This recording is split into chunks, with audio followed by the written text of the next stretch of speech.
5억을 지인한테 빌려줘갖고 못 받는다. 이러면 만약에 잘 꼬셔가지고 법무법인들 가갖고 그 공정사무실 있는 법무법인에 가가지고 그 공정사무실에서 공정 받아갖고 그 공정정서에 이 정본에다가 등본은 안 돼요.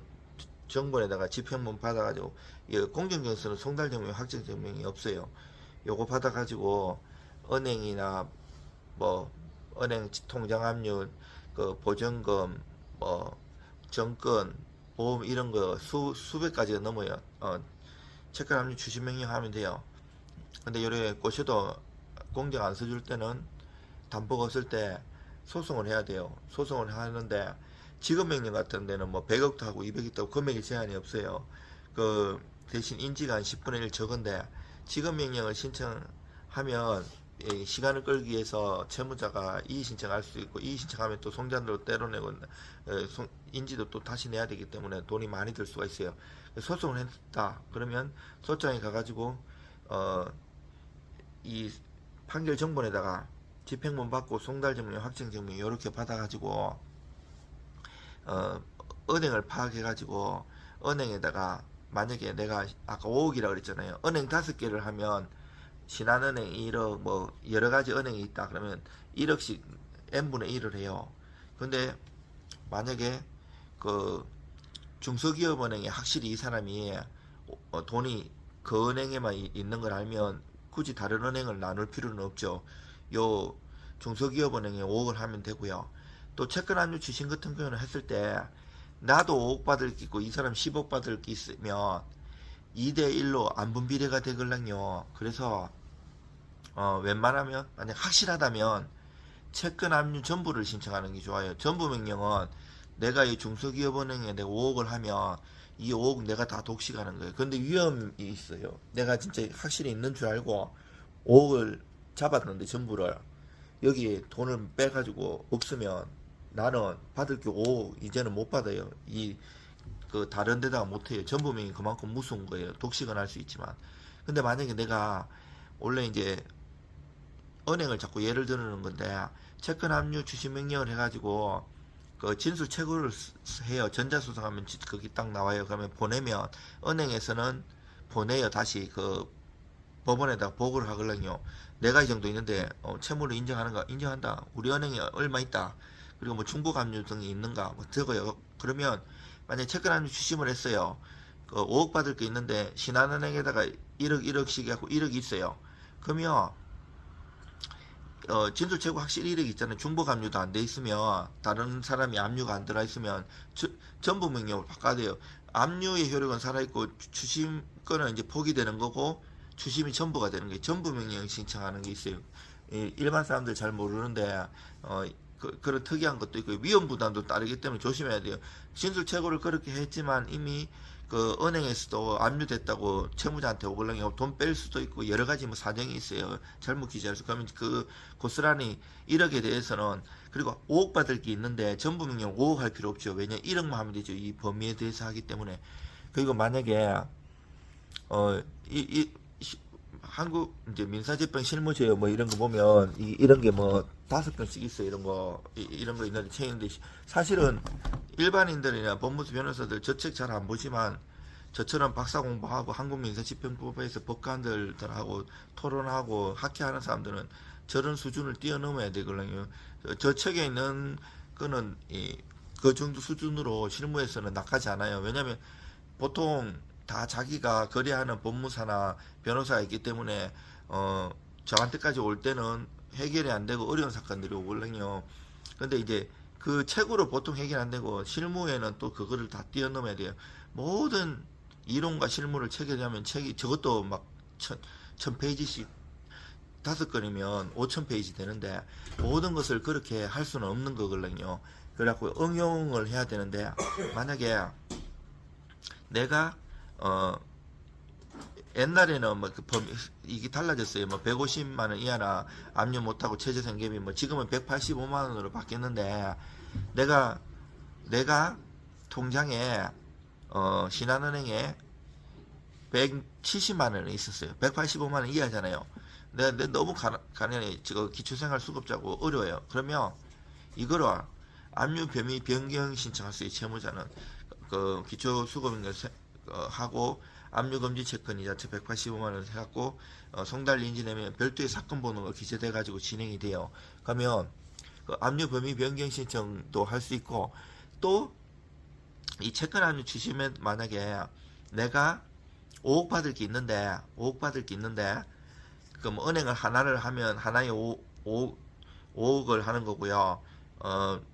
두 개를 하면 2억 5천씩 하는 거잖아요. 5개를 하면 1억씩 하는 건데, 문제는 이렇게 5개 은행을 잡았는데도 돈이 없을 수가 있잖아요. 없으면 내가 또 다른 보증금에다가, 얘가 보증금이 한 5천만 원 있는 걸 알았어. 그러면 또 보증금에 대해서 채권 압류 추심해가지고 얘가 개인이면 법인은 보호를 안 받는다 그랬잖아요. 이제 개인이면 법인도 보증금이 있을 수 있는데, 이때는 뭐 최저 그런 건 없어요. 주택임대차 보호법이나 상가임대차 보호를 안 받기 때문에. 근데 개인 같은 경우에는 서울 같은 데는 5,500만에 그 표가 있어요. 그 연도마다 다 달라요. 그 건전합건이 설정된 그 말소 기준 권리에 따라 가지고 그 당시 법을 적용하거든요. 근데 만약에 이 5천만 원이 있다. 그러면 내가 또 하면 여기 은행에 벌써 5억을 묶어놨잖아요. 돈을 내가 추심을 못했어도 여기 5천만 원 있으면 이 5,500만 원이 5억 5천만 원이 되기 때문에 이 과잉 압류가 될 수가 있어요. 과잉 압류하면 보증서가 날라요. 법원에서 야, 너 저번에도 5억 하고 네 받을 게 5억인데 이거 하고 이거 또 보증금 5천만 원 하면 5억 5천이 하면 채권자 입장에서 억울하잖아요. 난 돈도 받지도 못했는데 뭔 소리 하는 거야. 이래도 법에서는 소용이 없어요. 그래서 보증서에 대한 답을 잘 써야 돼요. 내가 은행 진술 최고수를 보면서 5억을 했고, 또 이제 목록도 잘 써야 돼요. 지금 현재는 은행에 돈이 없지만 장래에 받을 수 있거든요. 얘가 뭐 다른 채권자가 다른 채무자가 돈을 넣는다든지 그래가지고 목록 잘 쌓고 장래를 향해서 받을 것도 쓰면 되거든요. 신한은행이면 신한은행 다가 묶이는 게 내 특정한 계좌가 묶이는 게 아니고. 그러면 진술 체크 보십시오. 법원의 판사님, 나 여기 돈이 없어가지고 더 회수를 못했다.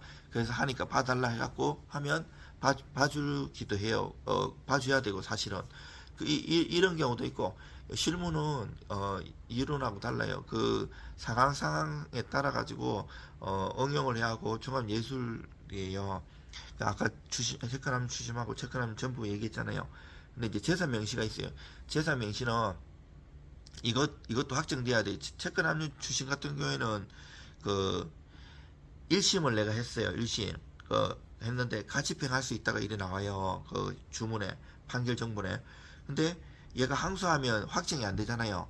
그럼 송달증명하고 가집행만 받았고 은행에다 할 수 있어요. 나중에 확정되면 전부 그 본집행으로 전이하는 채권함 추심으로 바꾸면 되거든요. 근데 여기서 재산 명시 같은 경우에도 확정이 돼야 돼요.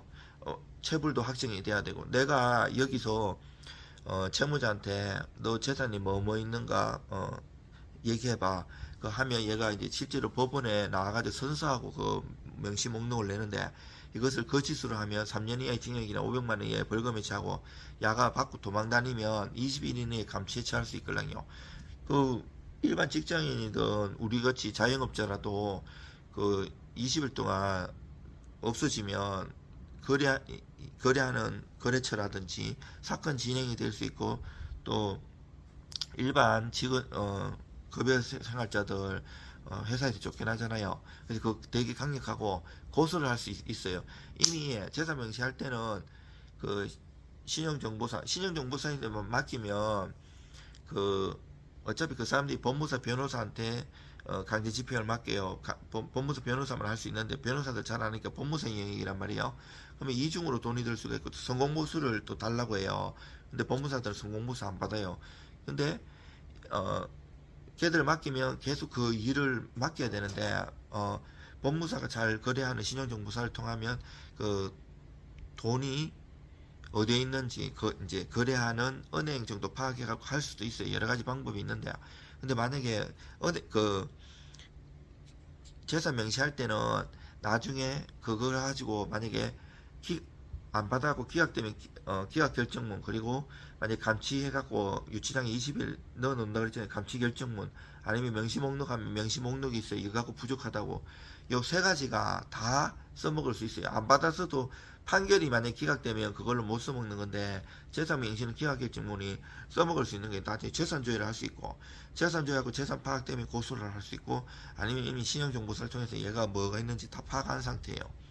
이렇게 할 수도 있는데, 문제는 신용정보사가 100%가 맞는 게 아니에요. 은행을 진짜 이렇게 특정해갖고 아는 게 아니고, 은행이 사용하는 신용카드를 보고 유출을 하는 거예요. 근데 국민은 카드를 쓰면 국민은행을 쓰겠다 이렇게 100%가 맞잖아요. 보통 그렇게 쓰는데, 저 같은 경우에는 대부분 그렇게 하는데, 뭐 하나은행, 하나카드 같은 경우에는 그 하나은행 같은 경우 법무사 15, 6년 전에 초기에는 그 마이너스 대출을 써갖고 하지만 그게 필요가 없어지면 어느 정도 살만하면 그걸 없애버리거든요. 그러면 하나은행 계좌를 날려버리면 뭐 국민은행에다가 이체를 편하게 이렇게 자동이체 걸어놓는 경우도 있거든요. 이러면 틀릴 수가 있어요. 그리고 그런 문제가 있고, 채무불이행자 명부등재는 확정되고 송달되고 확정된 다음에 6개월 동안 안 갚으면 할 수 있는 강력한 거예요. 근데 이거 하면 이제 핸드폰도 못 사용하고 뭐 은행권도 다 거래가 안 돼요. 그리고 내가 돈이 없으더라도 대출 받은 게 있잖아요. 그럼 대출 받은 은행에서 막 좋아요. 그렇기 때문에 갚을 확률이 높고, 신용불량되면 뭐 회사 다니기나 여러 가지 어려움이 있거든요. 그러면 만약에 채무불이행자를 신청했으면 채무자를 가만히 있으면 되는 게 아니고, 이거는 지금 채권자도 보시고 채무자도 보시고, 제 거 유튜브 보면 채무불이행자 명부 등재 있고, 반대로 신문서 답변사 하는 것도 나와요. 원래는 1원이라도 안 갚으면 채무불이행자 명부등재 신청을 할 수 있고, 거기서 사유서는 갚았을 때 아니면 부당했을 때 이것만 할 수 있는데, 뭐 이렇게 좀 이렇게 감액해인 다 준다든지 합의를 종용한다든지 매달 얼마씩 갚겠다 이런 건 안 받아주는 거거든요. 그렇지만 그거를 법리적으로 10여 페이지 써가지고 공격과 방어를 하면서 잘 써갖고 내는 방법도 있고요. 여러 가지 방법들이 있어요.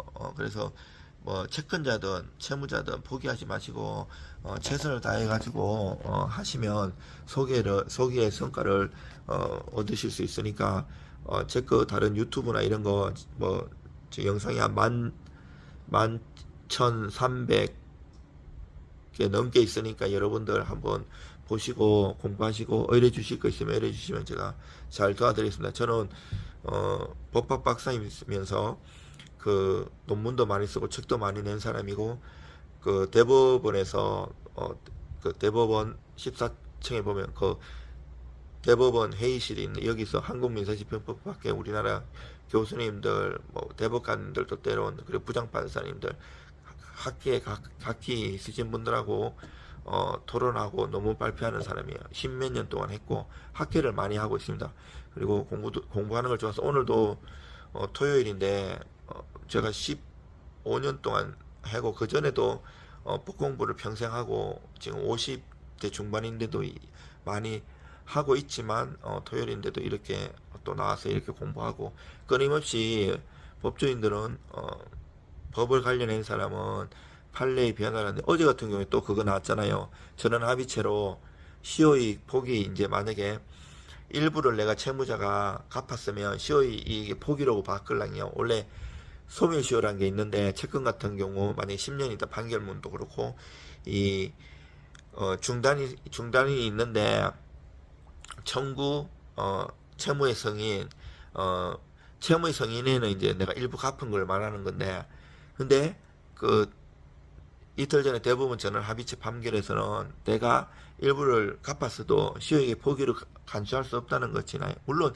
이거는 이미 개인회생했어. 개인회생도 십수년 동안 오래 했는데, 저는 이제 초기에는 대기업하고 은행권을 많이 했었는데, 걔들이 강제 집행을 하면, 채무자들이 개인회생하면, 그때는 활성화가 안 됐는데도 개인회생이나 파산을 하면 거래처에서 이걸 깨달라고 해가지고 공부를 많이 했었어요.